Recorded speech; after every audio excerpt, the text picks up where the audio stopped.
কিছু কিছু দেখবেন ওই you are my heart, I am your heart, you are my জান, আই এম ইউর জান। সমাজ বাধা হতো তুই কে যা নাই কে যা। আরো জোরে বলেন না। এবার বলেন, প্রেম করে মানুষ কিসের আশায়? দুঃখের না সুখের? পালিয়ে বিয়ে করে কিসের আশায়? দুঃখের না সুখের? 6 মাসও টিকে না।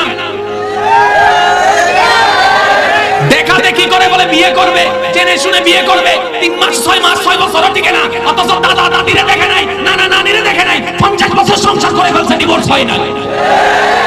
জামিলা কোথায়? আগে জামিলার জায়গায় আসেন। আমাদের দাদা দাদি নানা নানি আছে না নাই? ওনারা সংসার করছে কি 1 বছর 2 বছর নাকি 50 বছর? এই 50 বছরে আমার দাদা দাদিরে জিজ্ঞেস করেন, ও দাদি কেন লাগে সংসার? হতে তোরা তো রেডিমেড হদ দে। আর যুবক কেন আসলে হইতে পারছনি? পানি আনতে জম হইতো 1 মাইল দূরে, কিন্তু সংসার ন ভাঙে। আর ফজর বেলা মেয়েতে সুলাইবে, কি সুলো? ওই মেডি সুলাইবে, আরে মেডি সুলাইবে, মেডি সাদা দিয়ে সাই আল আসার মধ্যে 1 মিনিট শুধু ফুফু গরো চাইলে বলে মাথা বেঁধে। আমার একটা ছোট্ট আবদার, সুখ জিনিসটা কঠিন নয়, একদম সহজ। শুধু সুখের ফর্মুলা আপনাকে শিখতে হবে।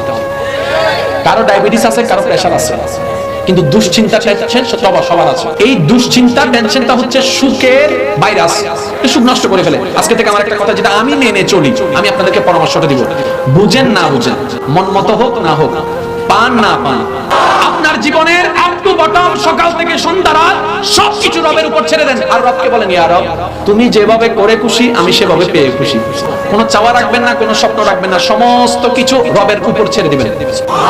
আপনার শুধু একটাই কাজ, পান না পান, মন মতো হোক না হোক, আজকে থেকে একটা জিনিসকে অভ্যাস করবেন, আলহামদুলিল্লাহ আলহামদুলিল্লাহ আলহামদুলিল্লাহ আলহামদুলিল্লাহ। দুঃখ পাইলো আলহামদুলিল্লাহ, কষ্ট পাইলো আলহামদুলিল্লাহ, মন মতো না পাইলো আলহামদুলিল্লাহ। আপনি শুধু আলহামদুলিল্লাহ বলার অভ্যাসটা করেন, আপনার জীবনকে সুখময় রব্বুল আলামিন করে দিবেন। সুবহানাল্লাহ। এটা তো এখন আপনারা বললেন, আপনারা শুনলেন যেটা ইসলামের কথা। এবার শুনেন বিজ্ঞান কি বলে। মানুষের যা কিছু করে সব ব্রেইন। এই ব্রেইনটা যদিও আমরা জানি একটা, কিন্তু এই ব্রেইনের মধ্যে অনেকগুলো ভাগ আছে। যেমন সম্প্রতি আমি একটা আর্টিকেল পড়ে অবাক হয়েছি, এটাতে লেখা আছে মানুষ যে মিথ্যা কথা বলে, এই মিথ্যা কথাটা ব্রেইনের কোন জায়গা থেকে আসে? বলে যে এটা কপালের অগ্রভাগ থেকে, যে জায়গাটা, এখান থেকে মিথ্যা কথার উৎপত্তি হয়। কোরআনুল কারীমের সাথে কি অলৌকিক মিল!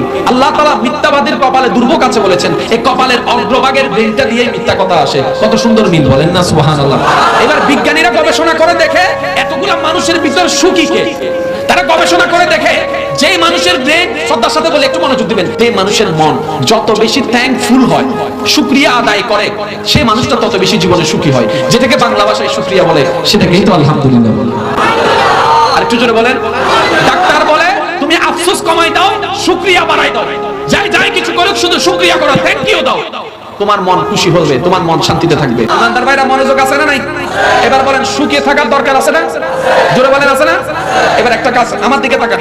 এই পর্যন্ত ভাই সবার মনোযোগ, সবার মনোযোগ। গালি দিলে আমার পরে দিয়েন, সমস্যা নাই, আগে এখান থেকে জিনিসটা একটু নিয়ে যান। সবার মনোযোগ। এই পর্যন্ত আপনাকে জীবনে যারা ইচ্ছায় অনিচ্ছায় কষ্ট দিয়েছে, আমি সবার উদ্দেশ্যে বলছি, একটু মনোযোগ। ওই ব্যক্তির চেহারাটা একটু স্মরণ করেন, ওই ব্যক্তির বাটপারিটা একটু মনে করেন, ওই ব্যক্তির কথাটা একটু মনে করেন, সবকিছু মনে করে এবার আল্লাহর দিকে তাকিয়ে, ওই ব্যক্তি আল্লাহর বান্দা, আপনার যেটাই হোক আল্লাহ কিন্তু বান্দা, আল্লাহর দিকে তাকিয়ে আল্লাহর বান্দাকে মাফ করে দেন। বলেন, মাফ করে দিছি। প্রতিশোধ নেওয়ার শান্তিটা সাময়িক, ক্ষমা করে দেওয়ার প্রশান্তিটা অনন্তকাল। এবার আপনার দুইটা ফায়দা, আপনি নিজের মনের দিকে দেখেন, একটা শান্তি অনুভব করবেন। মনে রাখবেন ভাইরা, ক্ষমা করে যে শান্তিটা পাওয়া যায়, প্রতিশোধ নিয়ে সেই শান্তিটা পাওয়া যায় না। আপনি আমি যতই প্রতিশোধটা অন্তরে রাখি, আমাদের নিজেদের অন্তরটাই নষ্ট হয়, বর্তমানটাই নষ্ট হয়। কিন্তু যখন আপনি ক্ষমা করে দিবেন, এটা অটোমেটিক অন্তর থেকে বের হয়ে যাবে, আপনার মনে আর কষ্ট জিনিসটা থাকবে না। এটা হচ্ছে দুনিয়াবি লাভ। এবার পরকালীন লাভটা দেখেন। রব্বে কারীম বলে যে আমার দিকে তাকিয়ে অন্যকে মাফ করে দেয়, আমি রব তাকে মাফ করে দিই। আমরা কত বড় বোকা, আমরা কত বড় গাদা। চলেন একটু মিলার দরকার আছে। সবকিছুতে এনেওয়ালাকে আল্লাহকে আমাদের নিয়মে দিবেন না আল্লাহর নিয়মে? এবার আল্লাহ বলতেছেন, তুমি অন্যকে সুখে রাখো, আমি তোমাকে সুখে রাখবো।